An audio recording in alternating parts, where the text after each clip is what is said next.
आपका मेरे चैनल भक्ति का ज्ञान में हार्दिक स्वागत है। प्रिय भक्तगण, आज हम आपको एक कथा का श्रवण करा रही हूँ जो सुनने मात्र से आपके जीवन में सुख, संपत्ति और धन की वर्षा होगी। तो चलिए कथा को प्रारंभ करते हैं।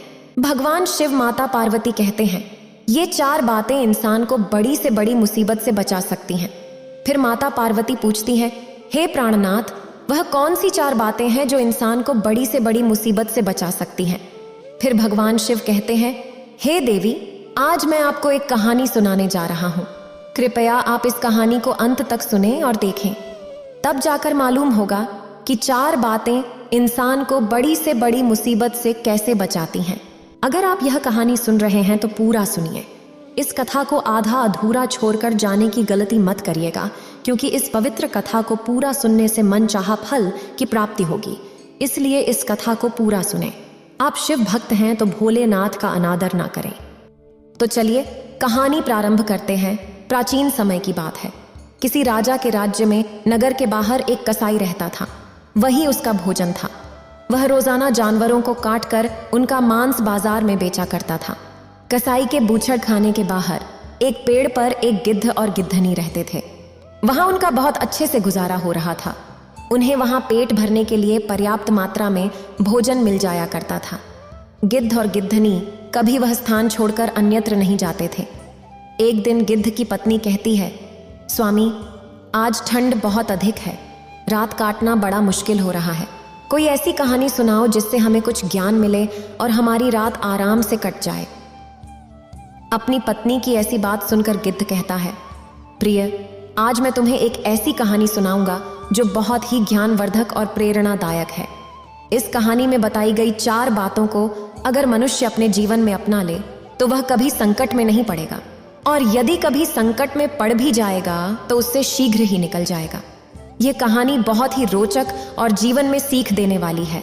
जरा ध्यान देकर सुनना। गिद्ध कहता है, गिद्धनी, यह उस समय की बात है जब मेरा तुमसे विवाह नहीं हुआ था। इस पेड़ पर मैं अकेला ही रहता था और मेरे कुछ और साथी भी थे। तब यह कहानी मैंने यहाँ के राजा से सुनी थी और अपनी आंखों से देखी भी थी। वही कहानी मैं तुम्हें सुनाता हूँ। मनुष्य की किस्मत कैसे बदलती है, यह तुम्हें इस कहानी से जानने को मिलेगा। नगर में प्रताप सिंह नाम का एक व्यक्ति रहता था। एक दिन कुछ काम के सिलसिले में उसका अपने पिता से झगड़ा हो जाता है। प्रताप सिंह के पिता ने उसे 4 सोने की अशर्फियां दी और कहा, जाओ, घर में सारे दिन पड़े रहते हो, ये अशर्फियां ले जाओ और बाहर जाकर कुछ व्यापार करके धन कमा कर लाना। प्रताप सिंह ने भी अपने पिता से अशर्फियां ले लीं और शाम के समय व्यापार करने के लिए परदेश को रवाना हो गया।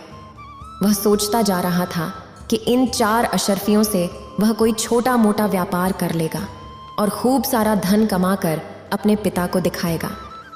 इसी उम्मीद के साथ वह चलता चला जा रहा था। रास्ते में उसकी भेंट एक साधु से हुई। साधु भी अपनी गंतव्य की ओर जा रहा था। प्रताप सिंह ने सोचा कि साधु से कुछ बातचीत की जाए ताकि सफर आराम से कट जाए। यही सोचकर प्रताप सिंह साधु बाबा के पास गया और उन्हें प्रणाम किया। साधु बाबा ने उसे आशीर्वाद दिया और पूछा, बेटा, तुम कहाँ जा रहे हो? प्रताप सिंह ने कहा, साधु महाराज, मेरे पिता ने मुझे घर से निकाल दिया है। अब मैं परदेश जाकर कोई छोटा मोटा व्यापार करूंगा और अपने पिता के लिए बड़ा आदमी बनकर दिखाऊंगा। मेरे पिता ने मुझे 4 सोने की अशर्फियां दी हैं। इन्हीं 4 सोने की अशर्फियों से कोई व्यापार कर लूंगा। इस प्रकार बातचीत करते हुए साधु और प्रताप सिंह दोनों आगे के लिए चल पड़े। चलते चलते रास्ते में प्रताप सिंह ने साधु से कहा, बाबा, आप तो परम ज्ञानी हैं, कोई ऐसी कहानी सुनाइए जिससे सफ़र आसान हो जाए और मुझे कुछ सीख मिल जाए, जिससे प्रदेश में मेरे लिए आसानी हो जाएगी। तब साधु बाबा बोले, बेटे, मैं तुम्हें कहानी तो सुना दूंगा, पर मेरी कहानी का तुम्हें मूल्य चुकाना होगा। एक कहानी के बदले में मैं तुमसे एक सोने की अशर्फी लूंगा। बताओ, क्या तुम तैयार हो? साधु की बात सुनकर प्रताप सिंह सोचने लगा कि मेरे पिता ने मुझे 4 सोने की अशर्फियां दी हैं। अगर इनमें से एक अशर्फी मैं साधु को दे दूंगा तो मैं व्यापार कैसे करूंगा?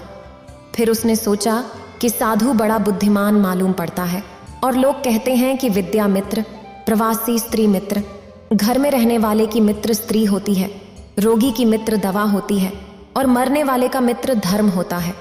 और कहा भी गया है कि विद्वान के लिए कोई जगह परदेश नहीं होती, मेहनत करने वाले के लिए कोई काम कठिन नहीं होता, साहसी के लिए कोई लक्ष्य दूर नहीं होता और मीठा बोलने वाले के लिए कोई पराया नहीं होता। अगर आपके पास बुद्धि और विद्या है तो आप परदेश में कहीं भी सुखपूर्वक अपना जीवन बिता सकते हैं। यही सोचकर प्रताप सिंह ने एक स्वर्ण मुद्रा साधु को दे दी और कहा, महाराज, आप मुझे कहानी सुनाओ, मैं आपकी कहानी का मूल्य चुकाने के लिए तैयार हूं। तब चलते चलते साधु ने उस युवक प्रताप सिंह को कुछ उपदेश देना शुरू किया। साधु बोले, पुत्र, तुम्हें मैं जो बात बताने जा रहा हूं, अगर तुमने इस पर अमल कर लिया तो ये तुम्हारे बहुत काम आएगी। सुनो, तुम परदेश में व्यापार करने जा रहे हो तो मेरी एक बात ध्यान रखना। यदि प्रदेश में तुम्हें कोई ठीक ठाक व्यापार ना मिले तो तुम खाली मत बैठना, जो भी जैसा भी काम मिले उसे पकड़ लेना। यह परदेश में रहने वालों के लिए सबसे पहला और अनमोल मंत्र है। खाली बैठने से प्रदेश में अपनी जेब से ही धन खर्च होता है। बेहतर यही होगा कि थोड़े पैसे मिले, लेकिन कुछ काम करके अपना खर्च चलाना चाहिए। इससे तुम्हें काम का अनुभव भी होगा और तुम्हारा समय भी ठीक से कट जाएगा। प्रताप सिंह ने कहा, ठीक है बाबा, मैं आपके इस उपदेश पर जरूर अमल करूंगा। अब आप कहानी सुनाइए। महात्मा जी बोले, बेटे, कहानी तो खत्म हो गई, अभी मैंने आपको यही कहानी सुनाई थी। प्रताप सिंह ने कहा, साधु बाबा, ये कैसी कहानी थी जो जरा सी देर में खत्म हो गई? ये तो आपने मुझे उपदेश दिया है, मुझे कोई कहानी सुनाओ ना। साधु ने कहा, अगर तुम दूसरी कहानी सुनना चाहते हो तो एक स्वर्ण मुद्रा और देनी पड़ेगी। मैं तुम्हें दूसरी कहानी सुनाऊंगा। फिर प्रताप सिंह ने कुछ सोच विचार करने के बाद एक स्वर्ण मुद्रा साधु के हाथ पर रख दी और कहा, बाबा, अब मुझे कहानी सुनाइए। साधु महाराज ने कहा, ठीक है, अब मैं तुम्हें दूसरी कहानी सुनाता हूं, ध्यान देकर सुनो। प्रदेश में रहकर बेटा, कभी किसी दूसरे की वस्तु पर छल कपट या प्रपंच से अपना अधिकार मत करना। दूसरे की वस्तु को हमेशा मिट्टी के समान समझना, कभी किसी चीज पर नियत खराब मत करना। प्रताप सिंह ने कहा, ठीक है बाबा, मैं ऐसा ही करूंगा, अब आगे सुनाइए। साधु कहने लगा, बेटे, कहानी तो खत्म हो गई, इतनी ही कहानी थी। प्रताप सिंह ने कहा, अरे ये क्या, आपने तो मुझे सिर्फ उपदेश दिया है और इसके लिए आपने मुझसे एक स्वर्ण मुद्रा ले ली। साधु ने कहा, बेटे, ज्ञान की कोई कीमत नहीं होती, ज्ञान तो अनमोल होता है। ज्ञान की असली कीमत तब पता चलती है जब मनुष्य विपत्ति में पड़ता है और वही ज्ञान उसे विपत्ति से उबार लेता है। प्रताप सिंह ने कहा, ठीक है बाबा, उपदेश ही सही, मैं तुम्हें एक स्वर्ण मुद्रा और देता हूँ, तुम मुझे एक और उपदेश दीजिए। इतना कहकर प्रताप सिंह ने एक स्वर्ण मुद्रा साधु के हाथ पर रख दी। साधु ने तीसरी बात प्रताप सिंह को बताई, बेटे, जीवन में कभी किसी का गुप्त भेद पता चल जाए तो उस भेद को कभी तीसरे से मत कहना, यह सबसे अनमोल सीख है। साधु के तीसरे उपदेश को भी प्रताप सिंह ने अपनी गांठ में बांध लिया। फिर उसने सोचा कि अब मेरे पास सिर्फ एक ही स्वर्ण मुद्रा रह गई है। इस एक स्वर्ण मुद्रा से व्यापार तो हो नहीं पाएगा, क्यों ना साधु बाबा से एक और उपदेश सीख लिया जाए। यही सोचकर प्रताप सिंह ने वह चौथी स्वर्ण मुद्रा साधु के हाथ पर रख दी और बोला, साधु महाराज, अब आप मुझे एक और उपदेश दे दीजिए। साधु ने कहा, बेटे, ठीक है, मैं तुम्हें चौथा उपदेश देता हूं और यह उपदेश जीवन के लिए बहुत अनमोल है, इसे हमेशा याद रखना। इस प्रकार साधु ने प्रताप सिंह को चौथी बात बताई। कहने लगा, पुत्र, यदि तुम्हें कभी रास्ते में कोई प्रेम से बुलाकर बैठने को कहे तो चाहे कितना ही महत्वपूर्ण काम हो, उसे छोड़कर उसके पास 5 मिनट जरूर बैठना। उसके साथ बिताया गया समय तुम्हारे बहुत काम आ सकता है। इस प्रकार साधु ने प्रताप सिंह को चौथा उपदेश दिया। प्रताप सिंह कहने लगा, बाबा, तुम्हारे उपदेश वास्तव में बहुत कीमती हैं। अब मेरे पास कोई पैसा नहीं बचा है, वरना 2-4 उपदेश और सुन लेता। तब साधु कहता है, पुत्र, किसी के उपदेश या शिक्षा को बिना मूल्य चुकाए नहीं ग्रहण करना चाहिए। फिर भी तुम कहते हो तो एक उपदेश मैं तुम्हें अपनी तरफ से देता हूं, जिसका तुमसे कोई मूल्य नहीं लिया जाएगा, और वह उपदेश है कि परदेश में रहकर किसी दुराचारी स्त्री का भरोसा मत करना। दुराचारी स्त्री का कोई पता नहीं होता कि उसके दिमाग में क्या है और दिल में क्या है। श्रद्धालुओं ये 5 उपदेश देकर साधु बाबा ने कहा, बेटे हमारा तुम्हारा साथ बस इतनी ही देर का था। पास में ही मेरा आश्रम है और अब मैं अपने आश्रम पर जा रहा हूँ। इतना कहकर साधु अपने आश्रम पर चला जाता है। प्रताप सिंह वहां से अकेला आगे के लिए बढ़ता है, परंतु उसके दिमाग में एक बात चल रही थी कि साधु बाबा ने 5 उपदेशों के बदले मुझसे 4 स्वर्ण मुद्राएं ले लीं। साधु को भला धन से क्या मतलब? साधु संत तो बैरागी होते हैं, धन दौलत का त्याग करके ही साधु बनते हैं। फिर साधु ने मुझसे स्वर्ण मुद्राएं क्यों ली हैं? मैं जब अपने नगर लौटूंगा तब साधु से जरूर पूछूंगा। फिर सोचा, चलो जो भी है, साधु की ये 5 बातें बड़ी ही कीमती मालूम पड़ती हैं। मैं इन्हें सदैव याद रखूंगा। श्रद्धालुओं, अब प्रताप सिंह के पास कोई पैसा नहीं बचा था। अब वह इस चिंता में था कि परदेश में जाकर वह क्या करेगा, क्या खाएगा, कैसे अपना व्यापार शुरू करेगा। यही सब बातें सोचते सोचते वह एक नगर में पहुंच गया। नगर में पहुंचकर वह किसी नौकरी की तलाश करने लगा। क्योंकि धन तो उसके पास नहीं था, उसने सोचा कि किसी की नौकरी ही कर लेता हूं, क्योंकि साधु बाबा ने भी कहा है कि परदेश में खाली नहीं बैठना चाहिए। छोटा मोटा जो भी काम मिल जाए उसे ही करना चाहिए। नौकरी की तलाश में प्रताप सिंह इधर उधर लोगों से पूछता फिर रहा था। तभी उसकी भेंट एक राजा के नौकर से होती है। जो राजा के अस्तबल का नौकर था उसका नाम राजपाल था। राजपाल राजा के यहाँ रहकर उनके घोड़ों की देखभाल करता था। उसने देखा कि एक आदमी नौकरी की तलाश में घूम रहा है, तो राजपाल ने उसे अपने पास बुलाया और कहा, भाई तुम काम की तलाश में हो और मुझे राजा छुट्टी नहीं दे रहा है। घर पर मेरी माँ बहुत बीमार है और मैं काफी दिनों से अपनी माँ को देखने नहीं जा पा रहा हूँ। राजा ने मुझसे कहा है कि तुम एक शर्त पर घर जा सकते हो, अगर तुम अपनी जगह किसी और को काम पर लगा दो। भैया, मेरी जगह पर 1 महीने के लिए तुम काम कर लो, जो भी वेतन मिलेगा वो तुम रख लेना। जब मैं अपनी माँ को देखकर लौट आऊंगा तब तुम कोई और काम तलाश कर लेना। राजपाल की बात सुनकर प्रताप सिंह ने सोचा कि इधर उधर घूमकर समय नष्ट करने से अच्छा है कि 1 महीने के लिए उसकी जगह पर ही काम कर लूं। उसके बाद मेरे पास भी कुछ पैसे हो जाएंगे। मैं शहर में नया आया हूं, 1 महीने में मैं यहाँ के लोगों को समझ भी लूंगा। यही सोचकर प्रताप सिंह राजपाल की जगह काम करने के लिए तैयार हो जाता है। राजपाल प्रताप सिंह को लेकर राजमहल में जाता है। वहां के राजा विक्रम सिंह बहुत ही बुद्धिमान और प्रतापी थे। उनकी एक बेटी थी, चंदा, जो बहुत ही सुंदर थी और अभी अभी जवानी की पहली सीढ़ी पर कदम रखी थी। राजा अपनी पुत्री से बहुत प्यार करता था, क्योंकि चंदा उनकी इकलौती बेटी थी। श्रद्धालुओं राजा को घोड़े पालने और घुड़सवारी का बड़ा शौक था। उनके पास एक से बढ़कर एक अच्छी नस्ल के हजारों घोड़े थे। उन घोड़ों की देखभाल के लिए राजा ने कई नौकर रखे थे, जिनमें से एक राजपाल था। प्रत्येक नौकर के हिस्से में 10-10 घोड़े थे। उन्हें खिलाने पिलाने के लिए राजा उन्हें बराबर राशन और दाना घास देता था। श्रद्धालुओं प्रताप सिंह को लेकर राजपाल राजा के पास पहुंचता है और हाथ जोड़कर कहता है, महाराज, मैं कुछ दिनों के लिए अपनी बीमार माँ को देखने के लिए गांव जा रहा हूँ। जब तक मैं लौट कर नहीं आता तब तक मेरे स्थान पर यह व्यक्ति काम करेगा। इसका नाम प्रताप सिंह है और यह बड़ा मेहनती और ईमानदार व्यक्ति है। मुझे आपकी अनुमति चाहिए, राजा ने कहा। राजपाल, इसमें अनुमति की क्या बात है? यदि यह व्यक्ति तुम्हारा भरोसेमंद है तो इसे ले जाकर अपना काम समझा दो और जाओ। जाकर अपनी माँ को देखो, लेकिन हमारे घोड़ों की देखरेख में जरा भी लापरवाही नहीं होनी चाहिए। अगर हमारी घोड़ों की देखरेख में जरा भी लापरवाही हुई तो उसके लिए हम इसे नहीं, तुम्हें दंड देंगे। महाराज, आपको शिकायत का अवसर नहीं मिलेगा। मैं इसे सारा काम अच्छे से समझा दूंगा।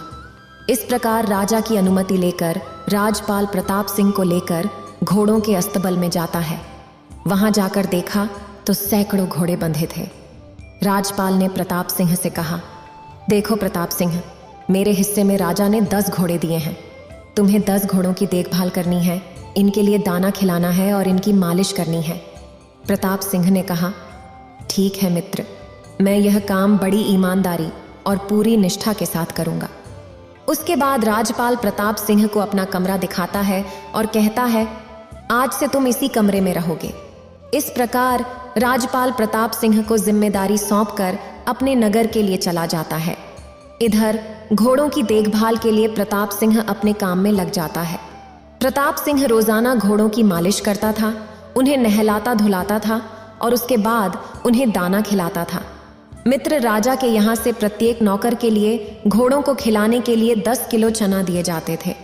प्रताप सिंह ने उन चनों को एक पोटली में बांधा और अपने अस्तबल में जाकर पानी में भिगोकर उन्हें कूट पीस कर अपने घोड़ों को खाने को डाल दिया। जब वह अपने काम से फ्री हो गया तो उसने सोचा कि क्यों ना बाकी नौकरों के साथ बैठकर कुछ बातचीत कर ली जाए। यही सोचकर प्रताप सिंह उन नौकरों के पास जाकर बैठ गया जो राजा के अन्य घोड़ों की देखभाल करते थे। उसने देखा कि सारे नौकर एक कमरे में इकट्ठे होकर शराब पी रहे थे और उनके घोड़े अभी भी भूखे बंधे थे। प्रताप सिंह ने कहा, अरे भाई, तुमने अभी तक अपने घोड़ों को दाना घास नहीं डाला, शराब पीने में लगे हो। उन सभी नौकरों ने कहा, अरे भाई, बिना अपना काम खत्म किए हम कभी नशा पानी नहीं करते हैं। हम सब अपने अपने घोड़ों को खुराक डाल चुके हैं, उसके बाद ही यहाँ बैठकर शराब पीने आए हैं। प्रताप सिंह ने देखा कि राजा के यहाँ से घोड़ों के लिए जो चने मिले थे वे अभी भी उन नौकरों के पास रखे थे। प्रताप सिंह ने कहा, अरे भाई, क्यों झूठ बोल रहे हो? अभी भी बहुत सारे चने कूटने के लिए पड़े हैं और तुम कह रहे हो कि हमने अपने घोड़ों को दाना घास डाल दिया है। जवाब मिला, भैया, हमारे पास जो चने रखे हैं ये घोड़ों को खिलाने के लिए नहीं है, इनको तो हम बाजार में भेजकर अपनी शराब का इंतजाम करते हैं। प्रताप सिंह ने पूछा, तुम घोड़ों को क्या खिलाते हो?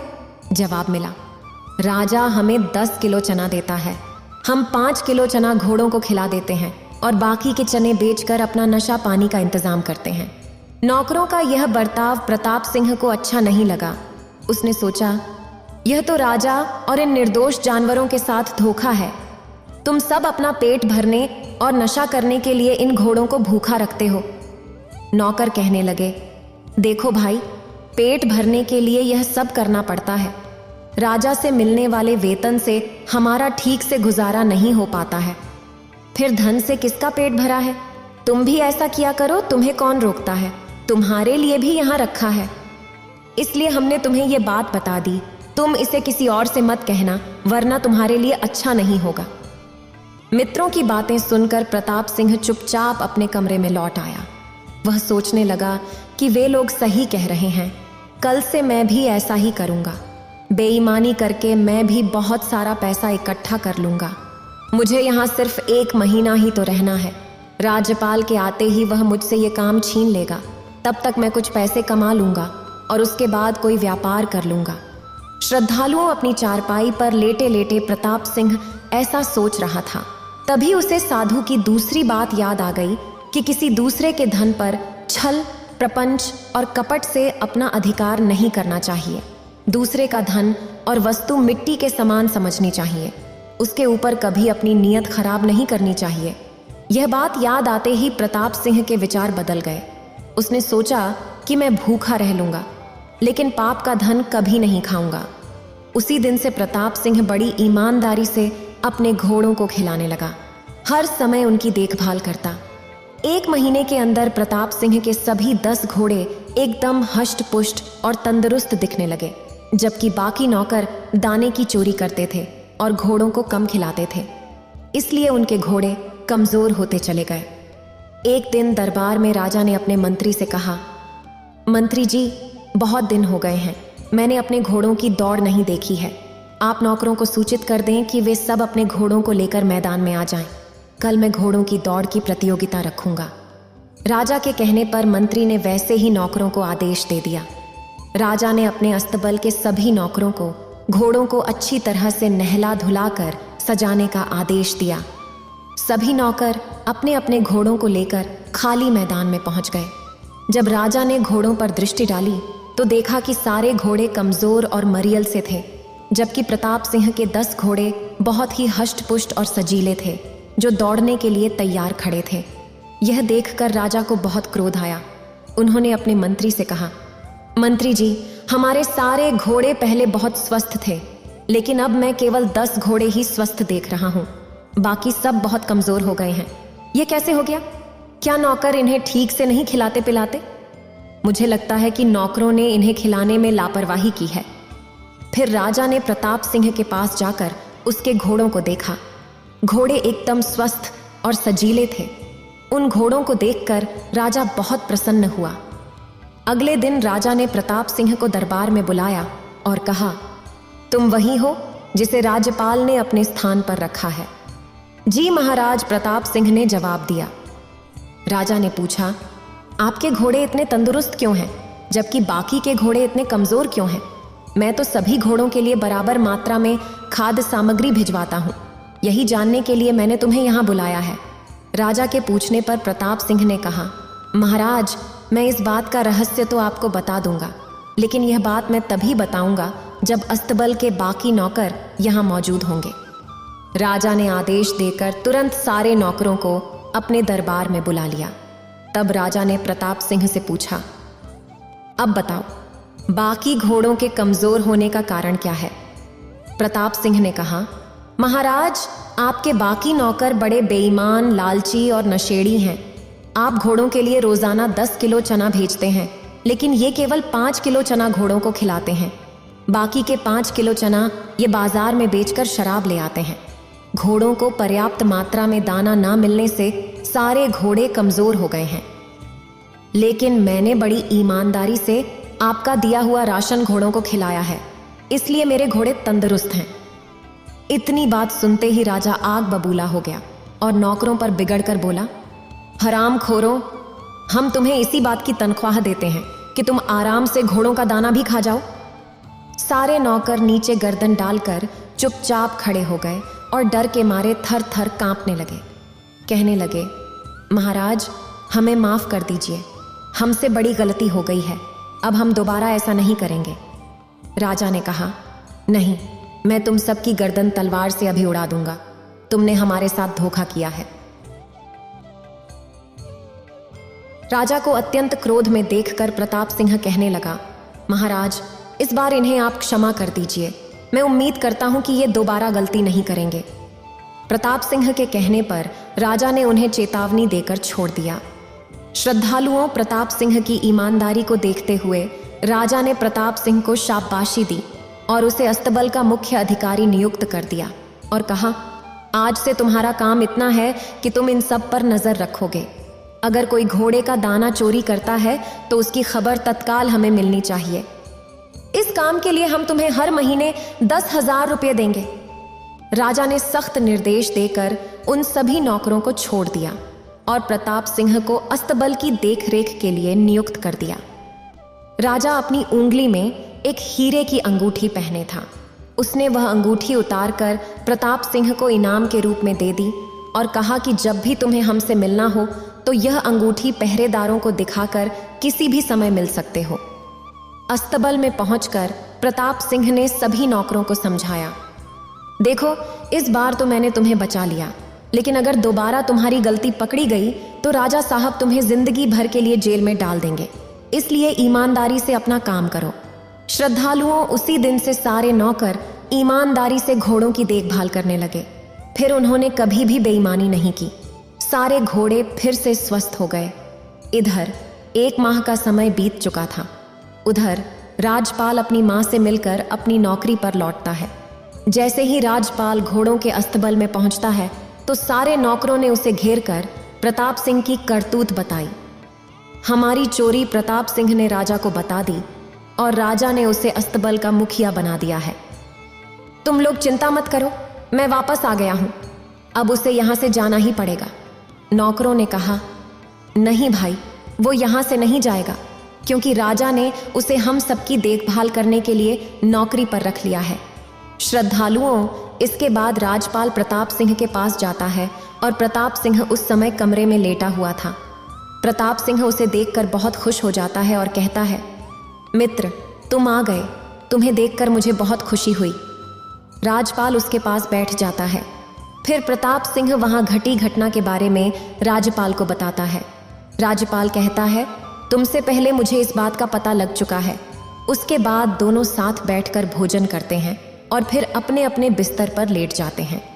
राजपाल मन ही मन प्रताप सिंह से बहुत जल रहा था, क्योंकि राजा ने उसे उससे भी बड़े पद पर नौकरी दे दी थी और उसने नौकरों की चोरी राजा को पकड़ी थी, इसलिए राजपाल उससे जलने लगा था। आपको बता दें कि राजपाल भी चोरी करता था और उसे प्रताप सिंह का यह बर्ताव बिल्कुल पसंद नहीं आया। राजपाल प्रताप सिंह को नीचा दिखाना और उससे बदला लेना चाहता था।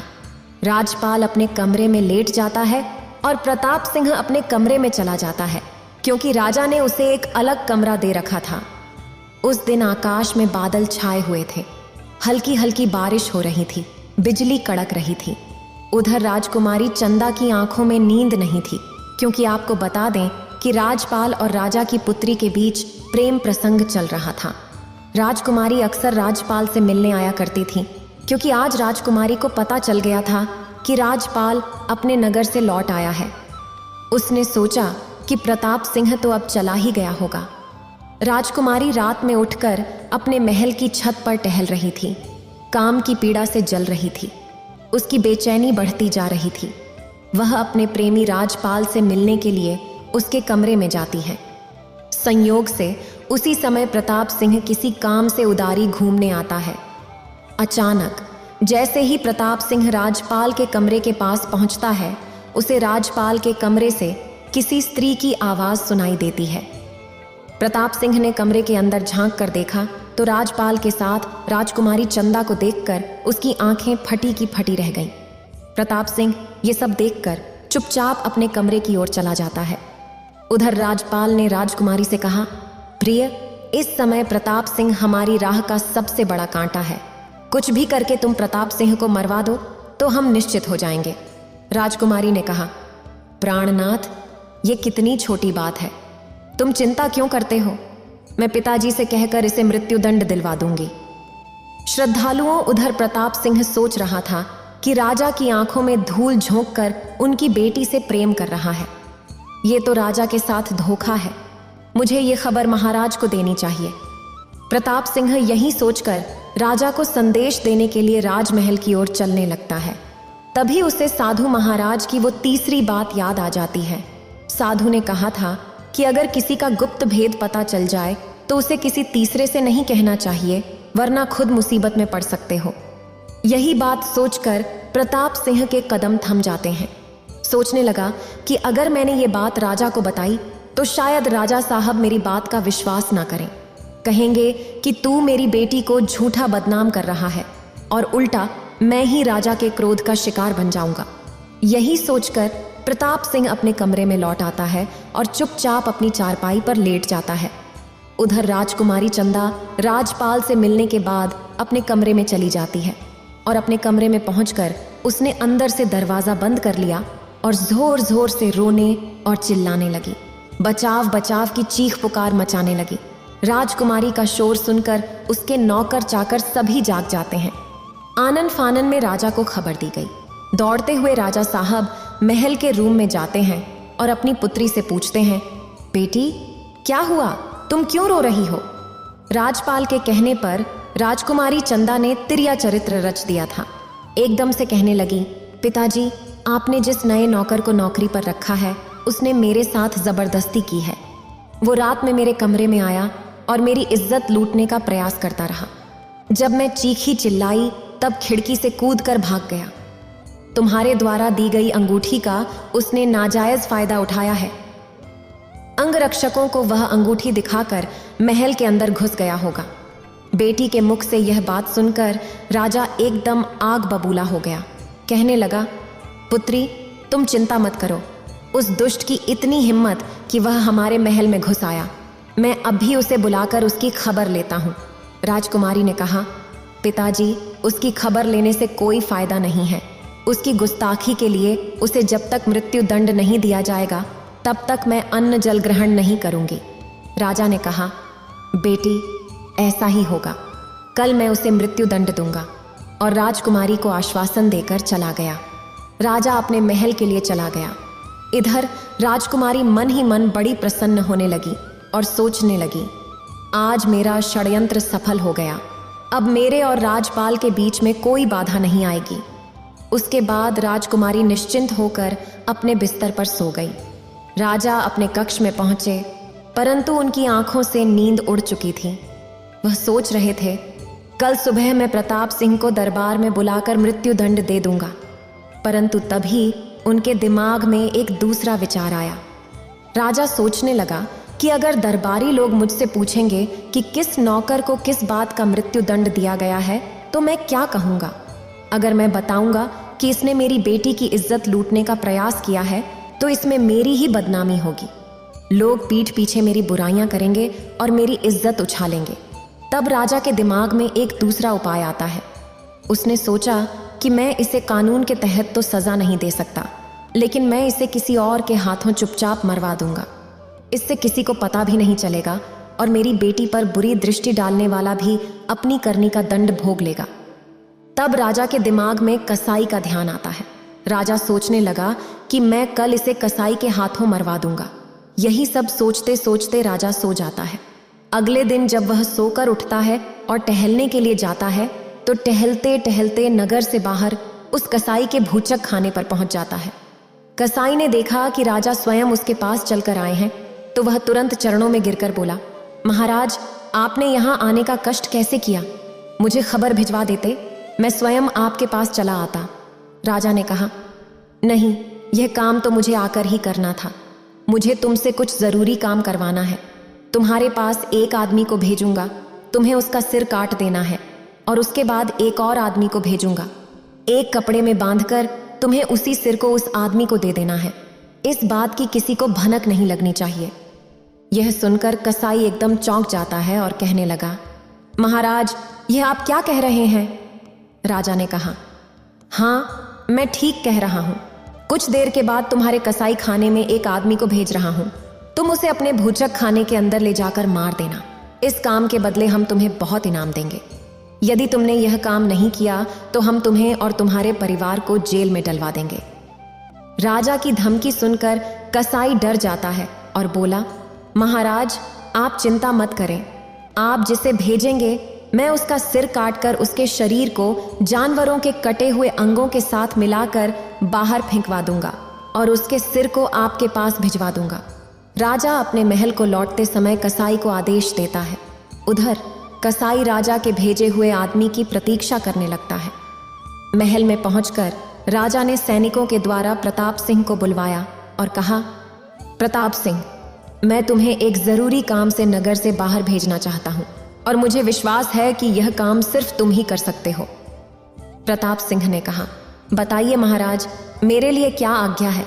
मैं आपके लिए कुछ भी करने को तैयार हूं। तब राजा ने कहा, प्रताप सिंह, तुम्हें इसी समय एक जरूरी काम से एक कसाई के पास जाना है और जो चीज वह तुम्हें चुपचाप दे उसे ले आना। लेकिन एक बात का विशेष ध्यान रखना, यह काम तुम्हें बिल्कुल गुप्त रूप से करना है। किसी को इस बात का पता नहीं चलना चाहिए। प्रताप सिंह ने कहा, जो आज्ञा महाराज, मैं आपके काम के लिए अब भी जाता हूं। इतना कहकर प्रताप सिंह फौरन उस कसाई के पास के लिए चल देता है। प्रताप सिंह के मन में यह विचार आ रहा था कि राजा का इतना जरूरी काम कौन सा आ गया जो राजा मुझसे करवा रहा है। फिर सोचा कि चलो जो भी है, कम से कम राजा ने मुझे इस लायक समझा कि मैं उसके किसी कार्य को कर पा रहा हूं। श्रद्धालुओं चलते चलते नगर से बाहर निकल गया। उसने देखा कि एक कुटिया है और कुटिया के बाहर कुछ साधु संत भगवान का कीर्तन कर रहे थे। प्रताप सिंह उस कुटिया के पास जाकर खड़ा हो गया। तब एक साधु ने प्रताप सिंह को इशारा देकर अपने पास बुलाया और कहा, बच्चा, थोड़ी देर यहाँ बैठकर भगवान का कीर्तन करो। सब कुछ यही रह जाएगा, केवल यही साथ जाएगा। तब प्रताप सिंह ने कहा, क्षमा करना महाराज, मैं किसी जरूरी काम से जा रहा हूं, इस समय मैं रुक नहीं सकता। इतना कहकर प्रताप सिंह आगे बढ़ गया। तभी अचानक उसके दिमाग में साधु बाबा की चौथी बात गूंजने लगी कि चाहे कितना ही जरूरी काम क्यों ना हो, लाखों का नुकसान हो जाए, अगर राह चलते कोई प्रेम से 5 मिनट बैठने को कहे तो उसके पास 5 मिनट जरूर बैठना चाहिए। साधु की यह बात मन में आते ही प्रताप सिंह उन साधुओं की मंडली में बैठ जाता है और भगवान का भजन कीर्तन करने लगता है। उधर राजपाल सोचने लगा कि राजा ने सुबह सुबह प्रताप सिंह को अपने पास क्यों बुलाया है। और वह अभी तक लौट कर क्यों नहीं आया? श्रद्धालुओं राजपाल राजमहल के आसपास टहल रहा था। तभी खिड़की से राजा ने देखा कि राजपाल महल के बाहर घूम रहा है। तब राजा ने राजपाल को तुरंत अपने पास बुलाया और सोचा कि क्यों न राजपाल को ही प्रताप सिंह का सिर लाने के लिए भेज दूं। अब तो कसाई ने उसका सिर धड़ से अलग कर दिया होगा। राजा ने तत्काल राजपाल को आदेश दिया कि तुम इसी क्षण कसाई के बूचड़खाने पर चले जाओ और कसाई तुम्हें जो चीज भेंट करे उसे चुपचाप लेकर चले आना और लाकर राजकुमारी के कक्ष में रख देना। रास्ते में तुम उस सामान को खोलकर देखने की भूल मत करना। राजपाल ने कहा, जैसी आज्ञा महाराज। और इतना कहकर राजपाल कसाई के पास चल देता है। श्रद्धालुओं आपको बता दें कि पहले कसाई के पास प्रताप सिंह को जाना था, लेकिन प्रताप सिंह तो वहां साधु संतों के साथ कीर्तन करने में मस्त हो गया था। इधर तब तक राजपाल कसाई के पास पहुंच जाता है और बोला, भाई मुझे राजा साहब ने भेजा है। उन्होंने बताया कि कोई जरूरी चीज तुम्हारे यहां से ले जानी है। कसाई ने समझ लिया कि मुझे इसी का सिर कलम करना है। कसाई कहने लगा, हाँ भाई तुम अंदर चलो, मैं अभी आता हूं। राजपाल नहीं जानता था कि कसाई ने उसे अंदर जाने के लिए क्यों कहा है। राजपाल राजा की योजना से बिल्कुल अनजान था। वह चुपचाप अंदर चला गया। कसाई ने कहा, सामने अलमारी में राजा ने जो वस्तु मंगाई है वह रखी है, कृपया निकाल लो। जैसे ही राजपाल अलमारी खोलता है, कसाई अपना धारदार हथियार उसकी गर्दन पर चला देता है। राजपाल की गर्दन धड़ से कटकर अलग जा गिरती है। कसाई ने उसे एक कोठरी में बांध कर रख दिया और उसके धड़ को उठाकर गिद्ध, चील और कौओं को खाने के लिए बाहर फेंक दिया। कसाई राजा के दूसरे नौकर के आने का इंतजार करने लगता है। उधर प्रताप सिंह साधु संतों के साथ बैठकर भजन कीर्तन करने में मस्त था। जब काफी देर हो गई और भजन कीर्तन में उसे बहुत आनंद आ रहा था, सभी साधु कीर्तन बंद करके चले जाते हैं। उधर प्रताप सिंह भी वहां से चलता है। तब उसे ध्यान आता है कि राजा ने उसे कसाई के पास भेजा था। एकदम कसाई के घर की तरफ प्रताप सिंह दौड़ने लगता है। थोड़ी देर में जब वह कसाई के पास पहुंचता है तो कहने लगा, मैं महाराज के पास से आया हूं, उन्होंने कोई चीज मंगाई है। कसाई ने कहा, हाँ भाई मैं समझ गया। उसने पोटली उठाकर प्रताप सिंह को पकड़ा दी जिसमें राजपाल का सिर बंधा हुआ था। कसाई ने उसे समझाया, भाई इसे रास्ते में मत खोलना वरना राजा साहब तुम्हें फांसी पर चढ़ा देंगे। इस तरह प्रताप सिंह राजपाल का सिर लेकर राजा के पास पहुंचा। राजा और उनकी बेटी उस समय एक ही कक्ष में मौजूद थे। राजा कह रहे थे, बेटी आज प्रताप सिंह का काम तमाम हो ही गया। कुछ ही देर में राजपाल प्रताप सिंह का सिर लेकर आता होगा। इतने में प्रताप सिंह पोटली लेकर राजा साहब और राजकुमारी के कमरे में दाखिल हुआ। प्रताप सिंह को जीवित देखकर दोनों अचंभित रह गए। उन्होंने कहा, अरे तुम यहाँ कैसे? प्रताप सिंह ने जवाब दिया, महाराज कैसी बातें करते हो? आपने ही तो मुझे कुछ विशेष वस्तु लाने के लिए कसाई के पास भेजा था। कसाई ने जो चीज मुझे दी है वो मैं लेकर सीधा चला आ रहा हूं। मैं तो कहीं 1 मिनट भी नहीं ठहरा, अभी खोल कर दिखाता हूं। प्रताप सिंह ने जैसे ही पोटली खोली, उसे देखकर राजकुमारी के साथ साथ उसके कंठ से भी चीख निकल पड़ी। उसने देखा कि राजपाल का कटा हुआ सिर उस पोटली में था। प्रताप सिंह का चेहरा पसीने से तर हो गया। राजा को समझते देर नहीं लगी कि कसाई ने प्रताप सिंह की जगह राजपाल का सिर काट दिया है। जरूर राजपाल प्रताप सिंह से पहले वहां पहुंच गया होगा। कसाई तो दोनों को पहचानता नहीं था कि किसको मारना है और किसको छोड़ना है, तो रोते हुए वो पूछने लगा, महाराज ये क्या मामला है? आपने राजपाल को क्यों मरवा दिया? राजा के पास कोई जवाब नहीं था। इतने में राजकुमारी राजपाल के कटे हुए सर को लेकर जोर जोर से रोने लगती है। कहने लगी, मेरे प्रियतम, मैं नहीं जानती थी कि मेरी चाल तुम्हारे लिए ही उल्टी पड़ जाएगी, वरना मैं ऐसा खेल कभी नहीं खेलती। तुम्हारे कहने से ही मैंने प्रताप सिंह पर आरोप लगाया था। तुम्हारी खुशी के लिए ही मैं उसे मारना चाहती थी, लेकिन प्रताप सिंह बड़ा ही खुशकिस्मत है, वो फिर भी जीवित बच जाता है। राजकुमारी पागलों की तरह रो रही थी। राजकुमारी के मुख से जब ये बात राजा ने सुनी तो राजा की आंखें फटी की फटी रह गईं। राजा को पता चल गया कि उसकी बेटी ने निर्दोष प्रताप सिंह पर दोष लगाया था। राजा एकदम से क्रोध में आकर अपनी तलवार खींच लेता है और अपनी पुत्री से बोला, पुत्री, सच सच बताओ, क्या प्रताप सिंह को जान से मरवाना तुम्हारी एक चाल थी? सच सच बताओ, वरना मैं तुम्हारी गर्दन उड़ा दूंगा। डर के मारे राजकुमारी ने सारी सच्चाई अपने पिता को बता दी। यह सुनकर राजा ने सिर पकड़ लिया और बैठ गया। राजा की आंखों के सामने अंधेरा छा गया। वह कहने लगा, मैं क्या करने जा रहा था? मैं एक निर्दोष व्यक्ति को अपनी दुराचारी बेटी के कहने पर मारने वाला था। भगवान, आपने मुझे बचा लिया, मुझे माफ करना। इधर राजकुमारी ने देखा कि राजा साहब मुझे जीवित नहीं छोड़ेंगे, तो उसने तलवार लेकर खुद ही अपने पेट में घोंप ली और मरते मरते कहने लगी, पिताजी, मुझे माफ कर देना। मैंने एक निर्दोष आदमी की जान लेनी चाहिए। भगवान ने मुझे मेरे कर्मों की सजा दे दी है, मुझसे मेरा प्रेमी छीन लिया। इतना कहते कहते राजकुमारी ने अपने प्राण त्याग दिए। उस घटना से राजा को वैराग्य हो गया। अगले दिन राजा ने दरबार में अपना अपराध स्वीकार कर लिया और कहा, मैं अपना यह राज्य त्याग रहा हूं। मैं आपका राजा कहलाने के योग्य नहीं हूं, इसलिए मैं अपने स्थान पर अपने नौकर प्रताप सिंह को यहाँ का राजा नियुक्त करता हूं। राजा का फैसला सुनकर सभी दरबारी हैरान थे। सबने मिलकर राजा को समझाने की बहुत कोशिश की, लेकिन राजा ने अपना मन बना लिया था। उसने प्रताप सिंह को राजगद्दी सौंप दी और भजन करने के लिए जंगल चला गया। सभी लोगों ने प्रताप सिंह को अपना नया राजा स्वीकार कर लिया। नए राजा के रूप में प्रताप सिंह ने बड़ी कुशलता से राज्य का संचालन शुरू कर दिया। कहते हैं कि अगर किस्मत में राज्य लिखा हो तो तुम किसी भी देश में जाकर राजा बन सकते हो।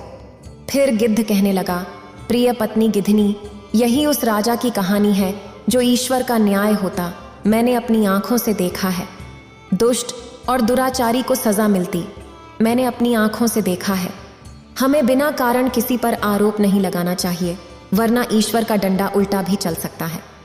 श्रद्धालुओं प्रताप सिंह राजा तो बन गया, लेकिन उसके मन में एक बात घूम रही थी कि साधु महाराज की उन 5 बातों ने मेरी जान बचाई और मुझे यहाँ का राजा भी बना दिया। मुझे उनसे मिलने जाना चाहिए। ऐसा निश्चय करके राजा प्रताप सिंह चंद्र सम्मान पूर्वक साधु को भेंट लेकर उनके आश्रम पर जाते हैं और उन्हें प्रणाम करते हैं। राजा ने पूछा, महाराज, मैं आपसे एक बात जानना चाहता हूँ, क्या आप मुझे पहचानते हैं? मैं वही व्यक्ति हूँ जो कुछ दिन पहले आपके साथ रास्ते में मिला था और आपने मुझे 5 बातें बताई थीं। आज मैं एक राजा बन गया हूँ। आपकी बातें मेरे जीवन में बहुत काम आई। मैं यह जानना चाहता हूँ कि आप तो एक साधु संत हैं और मोह माया से अलग हैं।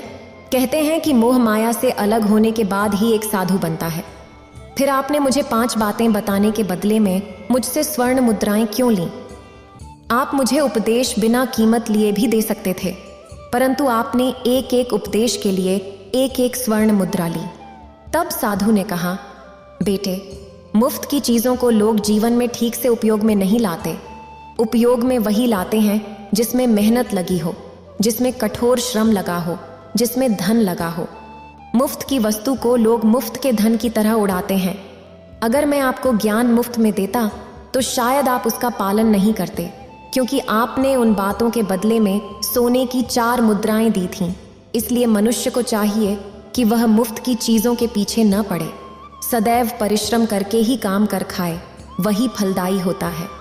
रही मेरे लोभ की बात, तो मेरे अंदर लेश मात्र भी लोभ लालच नहीं है। तुमने जो 4 स्वर्ण मुद्राएं मुझे दी थीं, वे आज भी मैंने संभाल कर रखी हैं। तुम चाहो तो अब इन्हें ले जा सकते हो। ये मेरे किसी काम की नहीं है। इन्हें ले जाकर गरीबों में बांट देना। साधु से मिलकर राजा प्रताप सिंह अपने नगर में आकर सुचारू रूप से राजकाज चलाने लगता है। फिर भगवान शिव कहते हैं, इस कहानी का तात्पर्य यह है कि जीवन में कोई भी चीज मुफ्त की नहीं लेनी चाहिए। दूसरी बात, हमें किसी के साथ धोखा नहीं करना चाहिए। तीसरी बात, किसी के द्वारा दिया गया ज्ञान और उपदेश को सुनकर हमें भूलना नहीं चाहिए, बल्कि उसे जीवन में समय समय पर उपयोग में लाना चाहिए। इतना कहकर भगवान शिव इस कहानी को समाप्त करते हैं। अगर आपको ये वीडियो अच्छी लगी हो तो लाइक करें और शेयर करें और मेरे चैनल भक्ति का ज्ञान को सब्सक्राइब करें। आपका धन्यवाद।